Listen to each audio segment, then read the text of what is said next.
ಎಲ್ಲರೂ ಕೂಡ ನಮಸ್ಕಾರ. ಚೇತನ್ ಮೊದಲಿಗೆ ಸರ್. ವೇದಿಕೆ ಮೇಲೆ ನಿಂತು ಮಾತಾಡೋಕ್ಕೆ ಭಾಳ ಖುಷಿ ಅನಿಸುತ್ತೆ.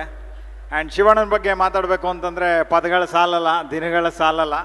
ಚಿಕ್ಕದಾಗಿ ಮಾತಾಡಬೇಕು ಅಂತಂದರೆ ನಮ್ಮ ಪುಣ್ಯ ಶಿವಣ್ಣ ಬಂದು ನಮ್ಮ ಇಂಡಸ್ಟ್ರಿನಲ್ಲಿರೋದು ಅಂತ ನಾನು ಭಾವಿಸ್ತೀನಿ. ಯಾಕಂತಂದರೆ ಶಿವಣ್ಣ ನಟನೆಯಲ್ಲಿ ಪರ್ವತ, ಆದರೆ ವ್ಯಕ್ತಿತ್ವದಲ್ಲಿ ಮೇರು ಪರ್ವತ ಅಂತ ಅನ್ಬೋದು. ಆ್ಯಂಡ್ ಶಿವಣ್ಣ ಅವ್ರನ್ನ ಹತ್ರದಿಂದ ನೋಡಿರೋದ್ರಿಂದ ನನಗನ್ಸಿದ್ದೇನೆಂದರೆ ಶಿವಣ್ಣ ಅವರು ಒಂಥರ ಟ್ರಾನ್ಸ್ಫಾರ್ಮರ್ ಇದ್ದಂಗೆ.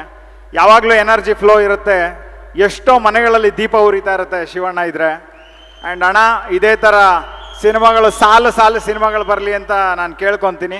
ಆ್ಯಂಡ್ ಆ್ಯಸ್ ಎ ಫ್ಯಾನ್ ಆಗಿ ಶಿವಣ್ಣ ಅವರ 133 ಸಿನಿಮಾಗಳಲ್ಲೂ ಅವ್ರ ಎಲ್ಲ ಪಾತ್ರಗಳು ಕೂಡ ತುಂಬ ವಿಶೇಷವಾಗಿರುತ್ತೆ. ಆ್ಯಂಡ್ ಅಷ್ಟು ತೂಕ ಇರುತ್ತೆ. ಆ್ಯಂಡ್ ಜನಗಳನ್ನ ಎಂಟರ್ಟೈನ್ ಮಾಡುತ್ತೆ. ಅವರ ಬೆಸ್ಟ್ 10 ಪಾತ್ರಗಳನ್ನ ಚೂಸ್ ಮಾಡಿ ಅಂದರೆ ಖಂಡಿತ 10 ಪಾತ್ರಗಳಲ್ಲಿ ಭೈರತಿರಣಗಲ್ ಪಾತ್ರನ ನಾನು ಆ್ಯಸ್ ಎ ಫ್ಯಾನ್ ಆಗಿ ಒಂದು ಚೂಸ್ ಮಾಡ್ತೀನಿ. ಆ್ಯಂಡ್ ಈ ಪಾತ್ರನ ಸೃಷ್ಟಿ ಮಾಡಿದ್ದಕ್ಕೆ ಡೈರೆಕ್ಟರ್ ನರ್ತನ್ ಸರ್ಗೆ ಥ್ಯಾಂಕ್ಸ್ ಹೇಳ್ತೀನಿ ಆ್ಯಸ್ ಎ ಫ್ಯಾನ್ ಆಗಿ.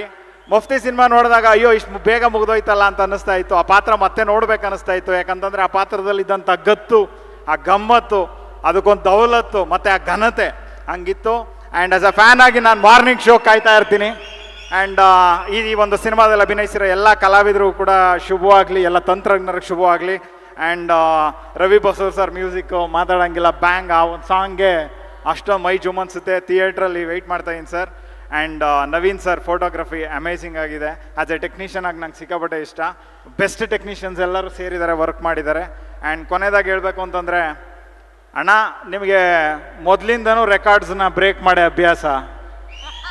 ನಿಮ್ಮ ಎಲ್ಲ ರೆಕಾರ್ಡ್ಸ್ನು ನೀವೇ ಬ್ರೇಕ್ ಮಾಡಿ ಅಣ್ಣ ಮತ್ತೊಂದು ಸಲ. Bhairathi Ranagal super duper hit ಆಗಲಿ ಆ್ಯಂಡ್ ದೊಡ್ಡ ಮೈಲಿಗಲ್ನ ಸೃಷ್ಟಿ ಮಾಡಲಿ. ಧನ್ಯವಾದ. Thank you.